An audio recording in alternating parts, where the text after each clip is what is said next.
ফেরেশতাগণ বলে আমরা অমুক গ্রামের অমুক এলাকার অমুক স্থানের মধ্যে তোমার প্রতি হামদোসানা হচ্ছিল, তোমার রাসূলের প্রতি দরুদ হচ্ছিল, তোমার দ্বীনের কথা আলোচনা হচ্ছিল, আমরা সেখান থেকে আসি।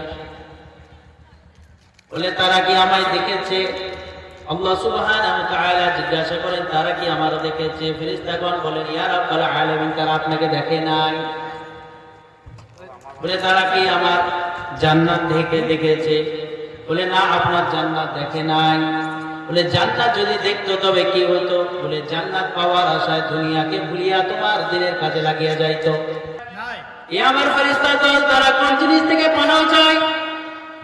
ফেরেশতাগণ বলে ইয়া রাব্বাল আলামিন তারা আপনার জাহান্নাম থেকে পানাহ চায়। বলে তারা কি জাহান্নাম দেখেছে? বলে না, দেখে নাই। বলে দেখলে কি হতো? বলে দেখলে জাহান্নামের ভয়ে সমস্ত কিছু দুনিয়াকে ভুলিয়া যাইতো। আল্লাহ সুবহানাহু ওয়া তাআলা বলেন ফেরেশতাগণকে, আমার ফেরেশতার দল তোমরা এলান করিয়া দাও, ওই মজলিসে যাহারা বসে আছে তাদের পিছনের সমস্ত গুনাহগুলিকে আমি মাফ করিয়া দিলাম। এটা কার কথা বললাম? আমার কথা। এটা সহিহ বুখারী ৬৪০৮ নম্বর হাদিস। ফেরেশতাগণ বলে ইয়া রাব্বাল আলামিন যারা ওখানে আপনার কথা শুনতে আসে তাদের আপনি তো গুনাহগুলি মাফ করিয়া দিলেন, কিন্তু এমন একজন বান্দা ছিল যে বান্দাই আপনার কথা শুনিতে আসে নাই। সেই মজলিসে কিছু ভাই ছিল, তার সঙ্গে তার দরকার ছিল, দরকারের জন্য আসে, দেখে সে বসে কথা শুনে, বলে এখন সম্ভব হবে না, কিছুক্ষণের জন্য বসে যায়, শেষে কাজটা পূরণ করবো। বলে তার কি হবে? আল্লাহ সুবহানাহু ওয়া তাআলা বলেন আমার দ্বীনি মজলিসে যারা আসে তাহাদিগকে আমার দ্বীনের বরকত থেকে বঞ্চিত করি না, অর্থাৎ তার পিছনের সমস্ত গুনাহগুলিকে আমি মাফ করিয়া দিলাম। শর্ত হইল কি? ইয়াকিন থাকতে হবে। কি থাকতে হবে ভাই? ইয়াকিন। যেই দ্বীনি মজলিসে বসছি, এই দ্বীনি মজলিসে বসলাম মানে আমার পিছনের সমস্ত গুনাহগুলিকে আল্লাহ ক্ষমা করে দিবেন। যদি একজন ব্যক্তি ধান কাটতে গেছে, 100 টাকা 1000 টাকা রোজ ঠিক হয়েছে, এক প্যাচ করে কাটে আর বলে ধান দিবে, টাকা দিবে কিনা জানি না, দিবে কিনা জানি না, দিবে তো। ওই ব্যক্তি ধান কাটতে পারবে? ধান কাটতে পারবে না, ধান কাটা ফেলে দিয়ে চলে যাবে। এগুলো বিল ইয়াকিন থাকতে হবে।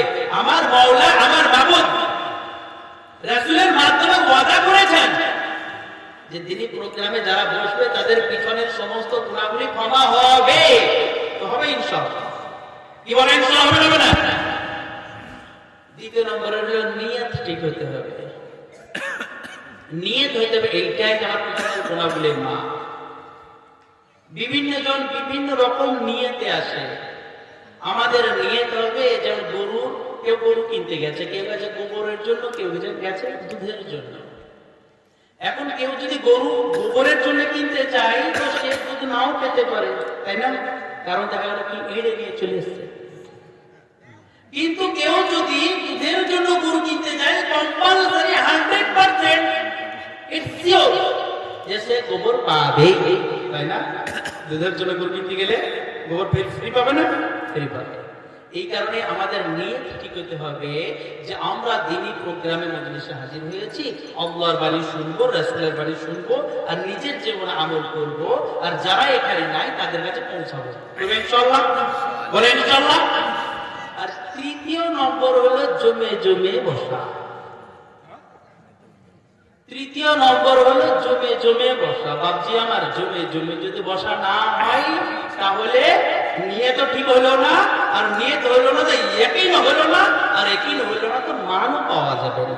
এই কারণে যুবক ভাইরা আমার সকলকে আমি ছোট ভাই হিসেবে, বড় ভাই হিসেবে একটু রিকোয়েস্ট করছি, অনুরোধ করছি,